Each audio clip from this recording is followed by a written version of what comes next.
Hello friends, good morning. हर हर Mahadev, Radhe Radhe.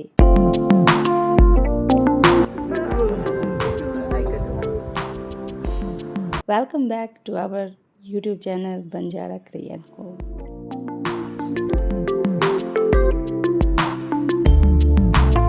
Road वाला जो रेलवे स्टेशन का बैक गेट होगा। हाँ, ये अपना ये जो है ना पीछे वाला साइड ये बैक गेट है और ये सिटी लिंक का स्टेशन इधर। अपना सिटी लिंक रहता है ना, बस हाँ, उसका ये इधर।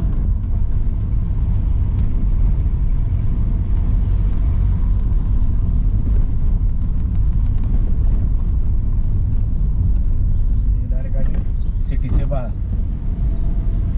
सिटी में अपन इंटर हुए नहीं, बाहर से निकल आए। ये सही है। अब ये नासिक पुणे रोड।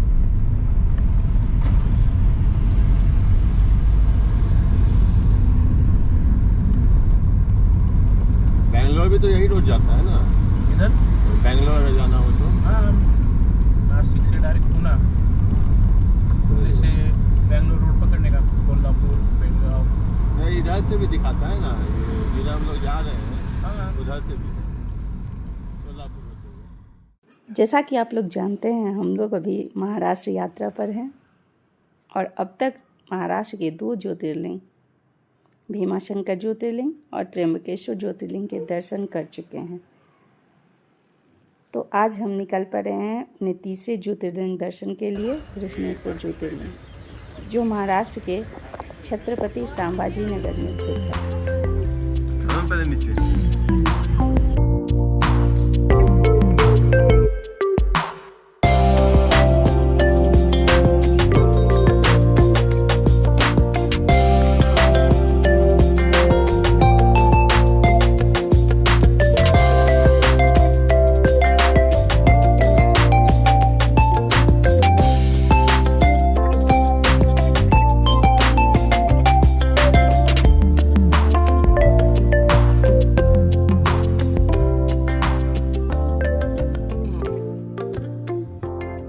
अभी सुबह के 4 बज रहे हैं। हम लोग नासिक से निकल चुके हैं और अभी हिंदू हृदय सम्राट बाबा साहब ठाकरे महाराष्ट्र समृद्धि महामार्ग पर सफ़र कर रहे हैं।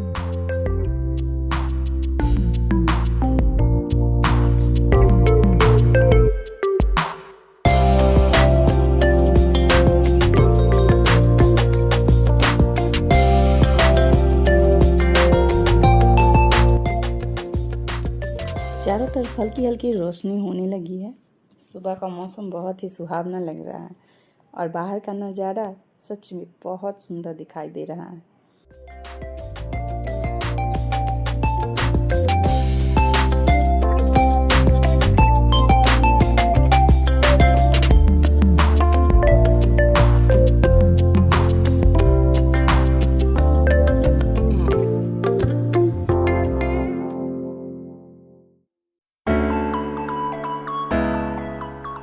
सुबह सुबह समृद्धि महामार्ग एक्सप्रेसवे पर सफ़र करने का अलग ही मज़ा है। चारों तरफ हरियाली और शांत माहौल यात्रा को और भी खूबसूरत बना रहा है और ऐसे शांत और खूबसूरत माहौल में महादेव के दर्शन के लिए निकलने का आनंद ही अलग है।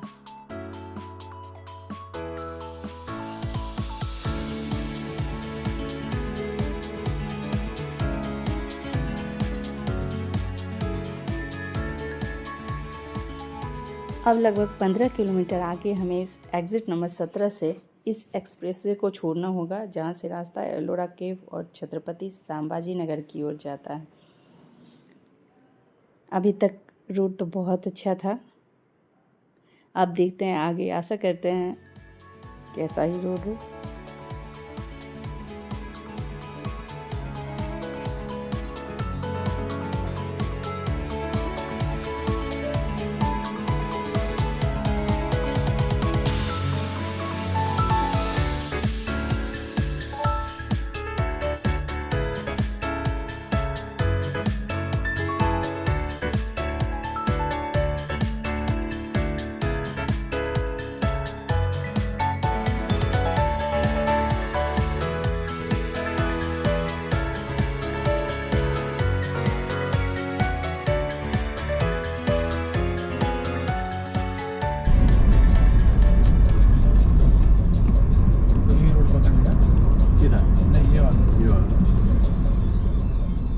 कृष्णेश्वर ज्योतिर्लिंग भारत के 12 ज्योतिर्लिंगों में से आखिरी और सबसे प्रसिद्ध ज्योतिर्लिंग माना जाता है।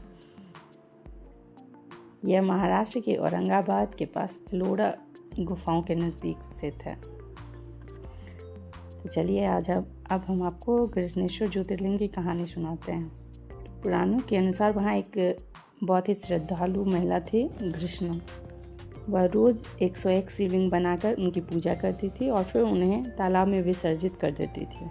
उनका एक पुत्र था और उनकी सौतन जो उनकी बहन भी थी, उनका कोई संतान नहीं था। तो उनकी भक्ति से जलकर और उनके पुत्र से जलन के कारण उनकी सौतन ने उनके पुत्र को मारकर तालाब में फेंक दिया। लेकिन घुष्मा जो थी, उनको भगवान शिव पर पूरा विश्वास था और उन्होंने पूजा जारी रखा। उनकी अटूट भक्ति से प्रसन्न होकर भगवान शिव ने उनके पुत्र को जीवित कर दिया और वहीं प्रकट हुआ। उन्होंने जब कृष्णा को उनकी सौतन को दंड देने के लिए कहा तो उन्होंने सहर्ष उन्हें क्षमा कर दिया और इससे महादेव और भी प्रसन्न हो गए। उन्होंने कहा कुछ मानने के लिए, तो कृष्णा ने माना कि आप यहीं पे विराजमान हो जाइए। इस पे उन्होंने ज्योतिर्लिंग के रूप में वहीं पे वे स्थापित हो गए और भक्त कृष्णा के नाम पर इस ज्योतिर्लिंग का नाम कृष्णेश्वर ज्योतिर्लिंग पड़ा।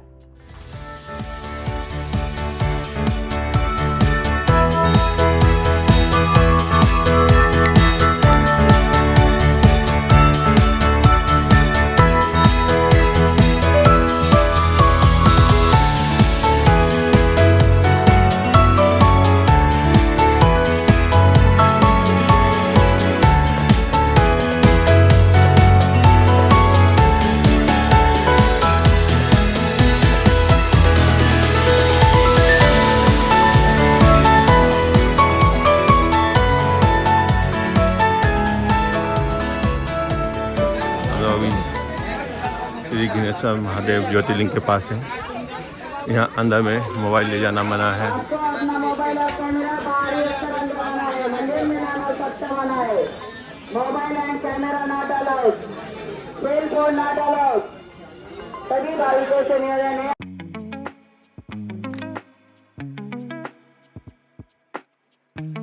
मंदिर के बाहर बहुत सारी दुकानें लगी हुई हैं जहाँ पूजा की सारी सामग्री आसानी से मिल जाती है।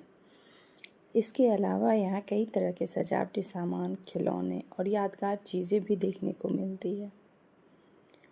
चारों तरफ भक्तिमय माहौल है और हर दुकान से हर हर महादेव की गूंज सुनाई दे रही है।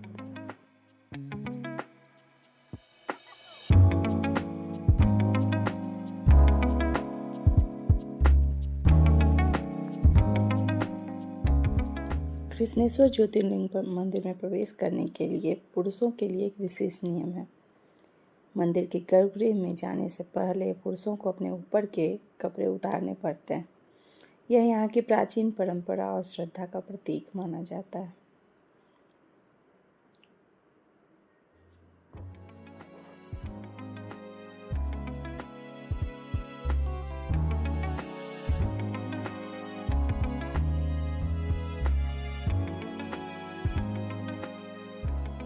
मंदिर के अंदर मोबाइल ले जाना अलाउ नहीं है, इसलिए हमने बाहर से ही कुछ दृश्य आपके लिए रिकॉर्ड किए हैं ताकि आप भी इस पवित्र जगह का अनुभव कर सकें। मंदिर का वातावरण बेहद शांत, भक्तिमय और सकारात्मक ऊर्जाओं से भरा हुआ है। यहाँ आकर मन को एक अलग ही सुकून महसूस होता है।